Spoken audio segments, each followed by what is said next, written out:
বিসমিল্লাহির রহমানির রহিম। আজকে আমরা যাচ্ছি জাতীয় বিজ্ঞান ও প্রযুক্তি জাদুঘরে।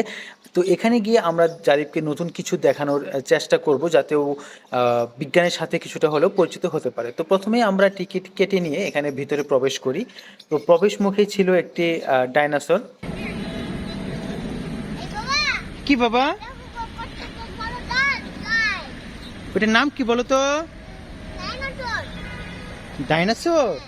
তোমার ডাইনোসরটা কেমন লেগেছে? ভালো লাগছে ডাইনোসরটা? তুমি হ্যাপি হয়েছ? ওকে বাবা। ডাইনোসর দেখা শেষ করে ডাইনোসরের বাম সাইডে ছিল হচ্ছে গিয়ে এয়ারক্রাফটের একটা ছোট মিউজিয়াম, যেখানে 4টি বা 5টি এয়ারক্রাফট রাখা ছিল। মূলত এগুলো ছিল ফাইটার এয়ারক্রাফট, বিশেষ করে ছিল ট্রেনি এয়ারক্রাফট। তো আমরা এখানে প্রবেশ করি এবং বেশ কিছু ছবি এখান থেকে নেই, যা কিন্তু অনেক উৎফুল্ল ছিল এই এয়ারক্রাফটগুলোর সাথে ছবি তুলতে গিয়ে। আর এর আগেও কিন্তু জারিফকে আমরা বিমান বাহিনী জাদুঘরে নিয়ে গিয়েছিলাম, সেখানেও ও বিমানগুলো নিয়ে খুব এনজয় করেছে, বিমানে উঠেছে। তো এখানে আসলে যেহেতু একটু রোদ ছিল, আমরা বেশি অপেক্ষা করি না, কিছুক্ষণ বিমানগুলো দেখি, ছবি তুলি, তারপরে আমরা আসলে মূল ফটকের দিকে প্রবেশ করি। ফটকে ঢুকতেই ডান পাশে ছিল অ্যাকুরিয়াম। তো এখানে অনেকগুলো মাছ টাছ রাখা ছিল, জারিফ এগুলো দেখে খুবই হ্যাপি হয়, খেলা করে। অ্যাকুরিয়ামের পাশেই ছিল হচ্ছে মূলত বাচ্চাদের একটি খেলার জায়গা। তো জারিফ এখানে খেলতে চায় এবং খেলার জন্য অনেকটা জিদ করতে থাকে। তো ওকে আমরা বুঝিয়ে নেই যে না, এখন খেলা যাবে না, আমরা বের হওয়ার সময় খেলা করব। তো জারিফ সুন্দর করে বুঝিয়ে নেয়। তারপরে এখানে আসলে অনেকগুলো গ্লোভ ছিল, পৃথিবী অনেকগুলো কি বলবো ডেমনস্ট্রেশন ছিল। তো এখান থেকে আমরা প্রথম গ্যালারিতে প্রবেশ করি। এখানে বিভিন্ন মেশিনারিজগুলো ছিল, যেখানে পুরাতন টাইপরাইটার মেশিন কিংবা বিমানের ইঞ্জিন, তারপরে এয়ারক্রাফটের জাহাজগুলোর ডেমো মডেলগুলো ছিল। তো জারিফ কিন্তু আমাকে জিজ্ঞাসা করতে থাকে, বাবা এটা কি ওটা কি। আমি যতটুকু সম্ভব ওর ছোট্ট মানুষ হিসাবে ওকে যতটুকু বোঝানো দরকার বোঝানোর চেষ্টা করতে থাকি। একটা বিষয় কি, এখানে আসলে তো জাদুঘর তো অনেক কিছু নিয়ে একটি জাদুঘর, আমরা অনেক লম্বা সময় ধরে এটা ভ্রমণ করি এবং একটার পর একটা বিষয় দেখতে থাকি। তো সবগুলো আসলে ভিডিওতে আনা সম্ভব না। এরপরে আমরা মূলত আরেকটি গ্যালারিতে প্রবেশ করি। এই গ্যালারিতে ছিল হলো গিয়ে আসলে মূলত ইলেকট্রনিক্স একটি গ্যালারি। এখানে খুব পুরাতন লেভেলের কিছু কম্পিউটার ছিল এবং কম্পিউটারের যে এভলিউশন, এটা কিন্তু আসলে এখানে আসলে খুব সহজে দেখা যায়। আমরা বর্তমানে একটি ছোট ডিভাইসেই কিন্তু আগেকার যুগের অনেক বড় একটি কম্পিউটারের থেকে বেশি ব্যবহার করতে পারি। তো ওখানে আমার খুব ভালো লাগে। জারিফ যদিও খুব বেশি আসলে সেটা এনজয় করেনি, কারণ ওর জন্য ওখানে তেমন কিছু করার ছিল না। এরপর আমরা নেক্সট গ্যালারিতে প্রবেশ করে, এখানে এটা পদার্থবিজ্ঞানের সম্ভবত গ্যালারি ছিল। এখানে কিন্তু জারিফ খুব মজা পায়। এখানে ওর অনেকগুলো খেলনা ছিল, সেখানে ও খেলাধুলা করে।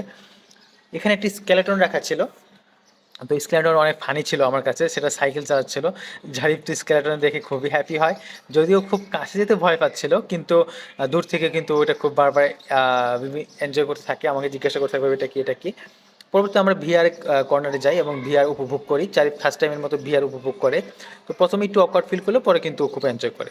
এরপরে আমরা মহাকাশ বিজ্ঞান গ্যালারিটা আছে, সেখানে চলে যাই। এখানে গিয়ে আমরা অনেক কিছু বেশ কিছুটা মহাকাশের সাথে পরিচিত হতে পারি। বিশেষ করে ছবিগুলো ছিল, অ্যাস্ট্রোনটের যে ছবিগুলো ছিল, জারিফ জিজ্ঞাসা করে এটা এরকম ড্রেস পরেছে কেন, আমি ওকে বুঝিয়ে দিতে চেষ্টা করি। তো এখানে একটি মজার জিনিস ছিল, দৃষ্টি বিভ্রম ছিল, জারিফ সেটা খুব এনজয় করে এবং আমি নিজেও খুব এনজয় করি। তো ভিডিওতে হয়তো বোঝা যাচ্ছে না, কিন্তু এই সার্কেলটার উপরে দূর থেকে দেখলে মনে হয় একটি গ্লাস আছে, কিন্তু আসলে এটা একটা দৃষ্টি বিভ্রম, হাত দিয়ে সেখানে আসলে কিছুই ফিল করা যায় না। জারিফ সেটাই দেখতেছিল।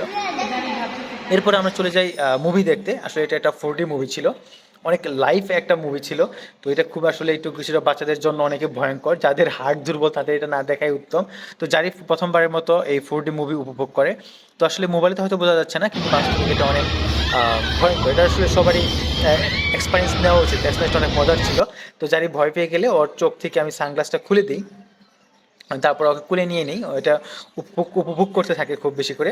এখান থেকে বের হয়ে আমরা আরও কিছু গ্যালারি ভিজিট করি, তারপরে জীববিজ্ঞান গ্যালারি ভিজিট করি, সেখানে অনেক ধরনের প্রাণী ছিল। তো ভিজিটগুলো শেষ হয়ে গেলে আমরা অনেক জারিফ টায়ার্ড হয়ে যায়। এরপর জারিফকে আমরা আবার নিচে নিয়ে যাই, ও ওই যে খেলা দেখে আসছিলো সেখানেও খেলা করে।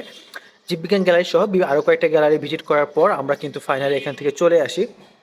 সময় স্বল্পতার কারণে আসলে এবং ভিডিও ধারণ করতে নিষেধ থাকার কারণে সবগুলো ফুটেজ নেওয়া সম্ভব হয়নি। সো আপনাদের যদি ভালো লাগে তাহলে কর্তৃপক্ষের অনুমতি নিয়ে আমি পরবর্তীতে এটা একটা ফুল ভিডিও করার চেষ্টা করবো ইনশাল্লাহ। তো সেই পর্যন্ত সবাই ভালো থাকবেন, সুস্থ থাকবেন, আমাদের জন্য দোয়া রাখবেন, জারিফের জন্য দোয়া করবেন। আসসালামু আলাইকুম।